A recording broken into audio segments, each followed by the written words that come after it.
Alright, why, hello everyone! Welcome back again to the Sonic Life Physics Explainer.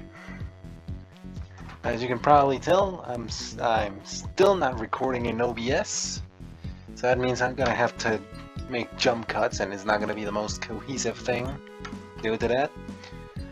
But hey, I'll do what I can do.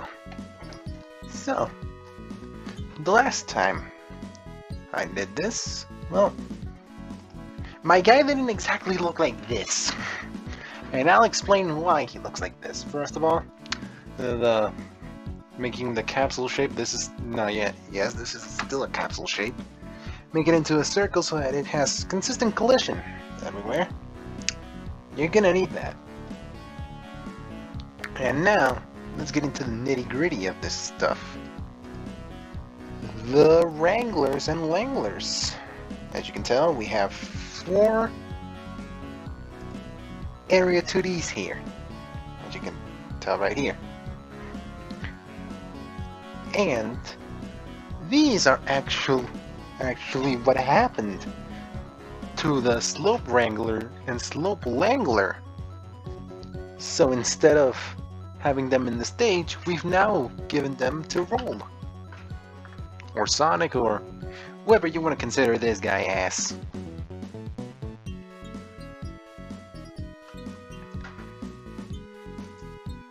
God damn it. So, let's just focus on these two for a bit. So yeah, these two right here, those are basically the Slope Wrangler and Slope Langler. But you're gonna probably tell that they don't exactly work exactly like they did originally. So what happens now is that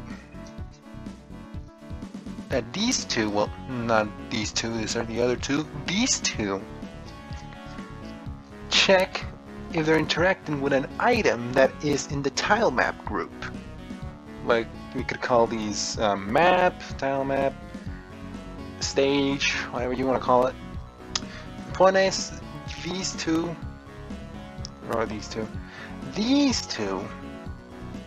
look for a body in the tile map group, and then they activate their respective variable.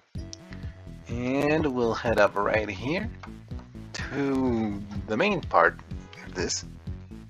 Then it asks which variables are on and which ones are off.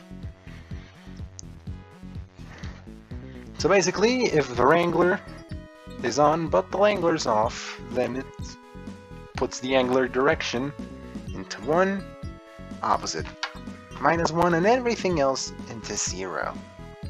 We'll later talk about the other two. Also now, something that I said I would do if I ever did a B2 of this, wall running. Let me just check where the code for up rolling is. Here. So we have the possible wall run timer. Let's just, you know what, let's first start by introducing the variables set play.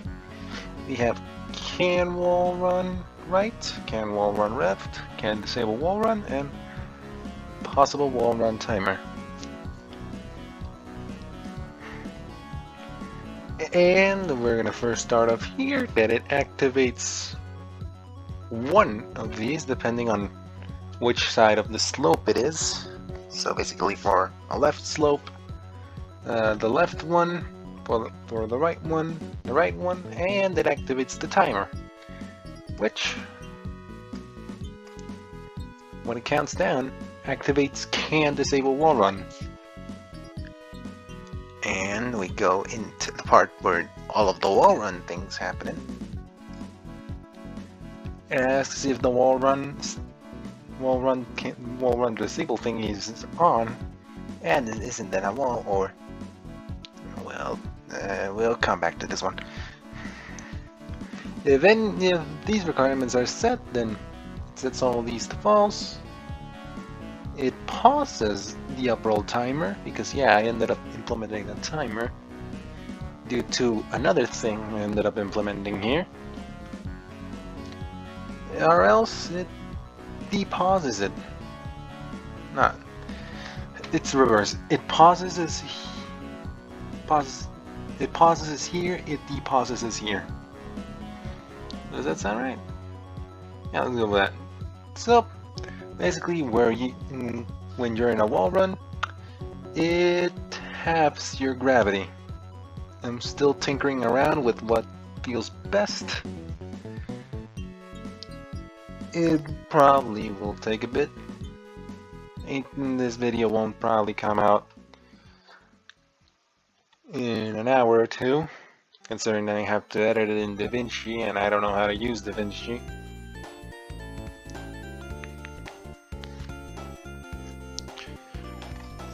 Alright, so I think that's introduction enough. Let's get into the most interesting part about this.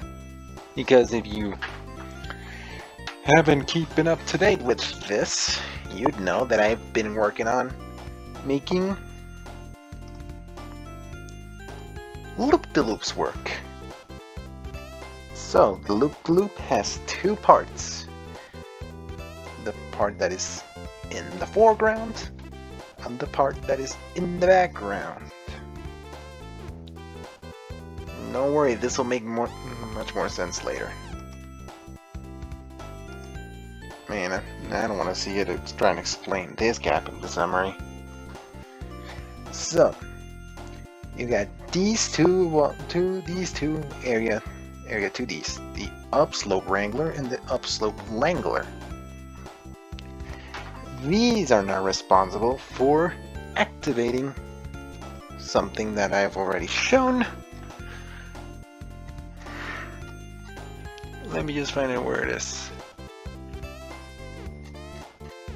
Man, so much code, I get lost in this thing. It activates here, because we have this little thing here, this if here that checks if it's on a ceiling, and if it is, it checks for the angle of it all, and if the angle is higher or equal to 45, well, the velocity, the y velocity is lower than minus 100, considering that upwards velocity is negative. And yeah, this makes sense. Then it activates upside down. And it activates, and when it's upside down, it activates snap ceiling. Now, what does that do? Well, you know floor snap length? That's basically floor snap length, but for the ceiling. Here it is. I don't remember exactly where I copied this, but trust me, I'm not that smart to make this one up. But basically what it is just a snap length for the ceiling, so that you can snap to the ceiling when you go into the loop-de-loops and other things like that. I kind of was like inspired. Well, I took from Sonic Galactic from how I wanted it to work. It doesn't work exactly like that, but yeah, that's kind of what I was aiming for. Galactic and Mania. Yeah, that kind of stuff. So yeah, also, if you jump, since the jump velocity is like minus 500, you can probably get on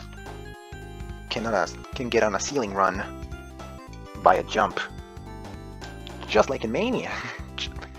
You're never gonna see it in normal Mania, but in modded Mania, you will see it. Holy shit!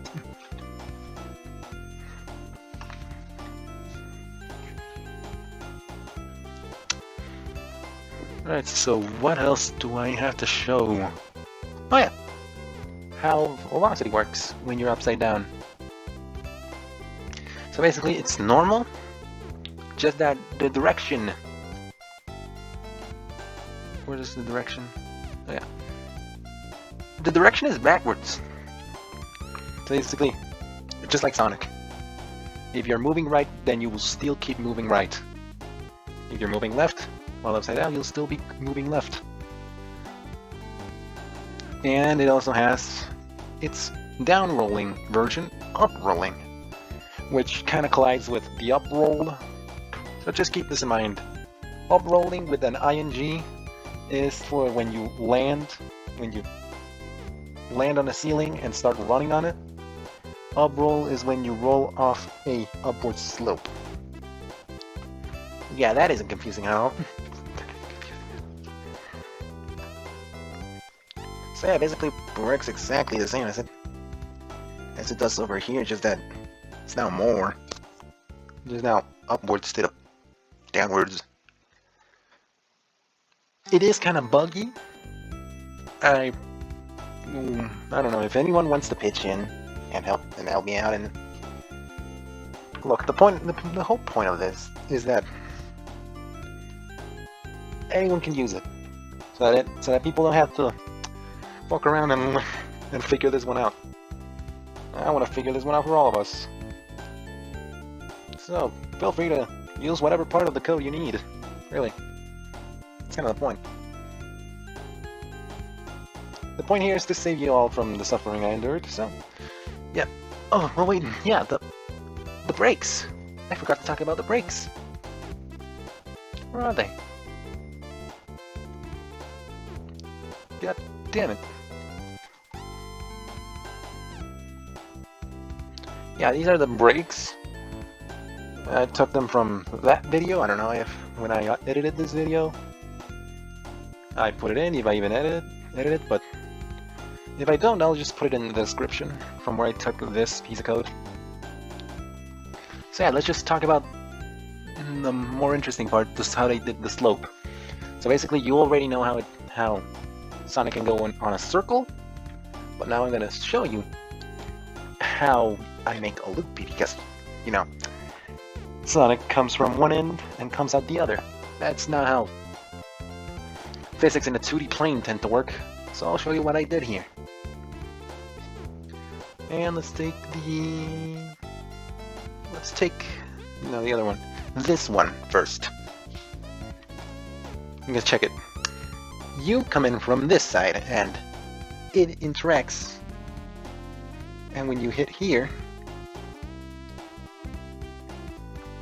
it disables the collision. It disables this collision right here, because actually the collision for the loop that is the part of the loop that is in the foreground is actually, well, the one in the background has it, and same for the other one. It has the other part of the collision loop, because this is the one that it needs to be deactivated. That this part of the collision is the one that this one needs to deactivate. So what happens is that you get in here. It disables that collision. And it also sets off a variable that I think it's over here. I don't remember exactly where I put it, but the point is, let's see if I can find it.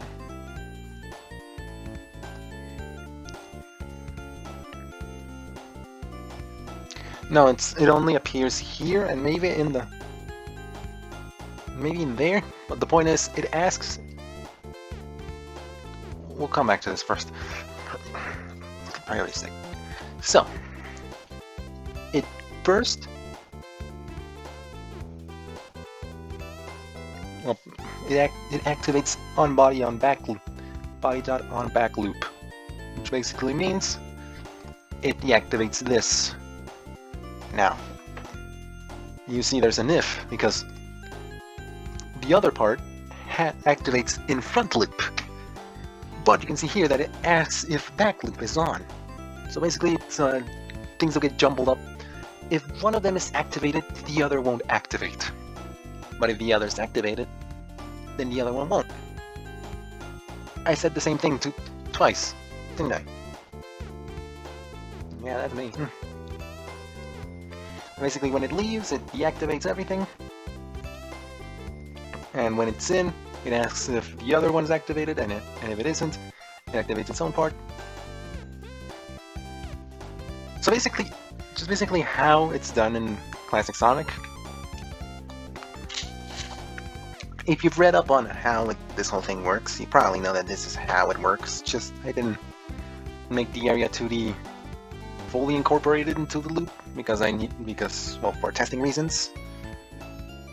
Okay, well, you know what? I'd rather keep it like this. It's safer. It already works. But now I think with all that said, I think that's all the new stuff. But maybe I edited the physics here and there, and I probably will edit them a bit more because I'm not really that happy with the result right now. But yeah, that's all for the code view. Now I'll show you it working in action. So here we are. The stage has had a bit of a renovation, and I'll try going through the loop, and it does work. Go back through the other side. Like I said, it's a little bit glitchy, but it works. Also, to kind of show off how the up rolling works, we have that. Doesn't really show it off that well because it's barely apparent that it works. Also, yeah, this system works way better with undulated. This undulated like terrain more works better with that weird terrain than the original one. We're gonna be here a while, won't we? I'll take this time to comment on how I'm going to go about the updates. Well, what's next for the other project, Roller? Basically, this whole thing was just done out of passion. It won't go into Roller. If anything's gonna go into Roller about this, is probably just the two area 2Ds that are in the back part. But yeah, I think that's about it. So we're coming up right now. Ah, fuck.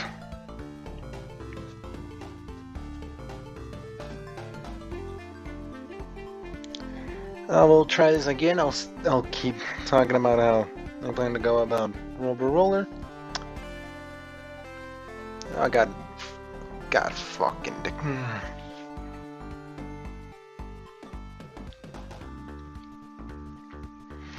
So as previously stated, this won't go into Roller. Just doing this because I wanted to.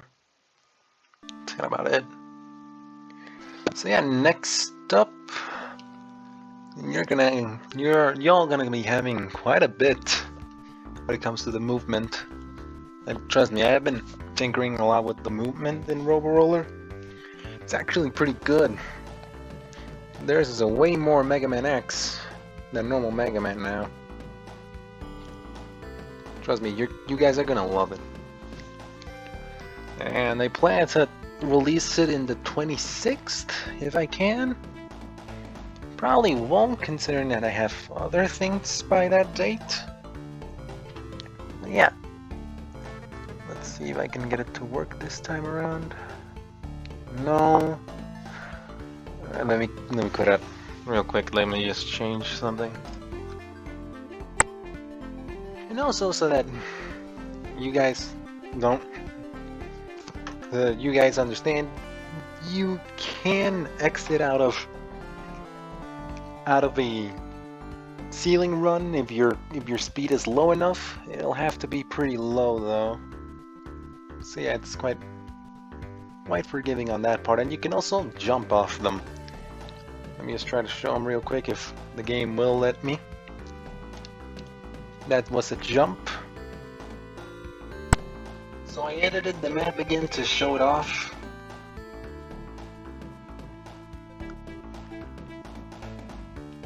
No. Well, look, trust me. You will get knocked off if your speed is low enough. I genuinely had quite a bit of issues when it came to that, to get that one right, so that you could be in a wall run, but could get knocked out of it. So I just had to come to the compromise that the value would have to be quite low. And with that said, I think that's everything to this build. I'll see you all in the release of Robo-Roller Alpha 2 Electric Boogaloo. Oh, so I forgot to mention that I left the link to the project, to the GitHub page of the project, in the description. So you want to check it out? Well, you're supposed to check it out. You're watching this far. Yeah, you want to check it out? It's in the description or in the comment that'll leave yours truly. And with that said, see you later.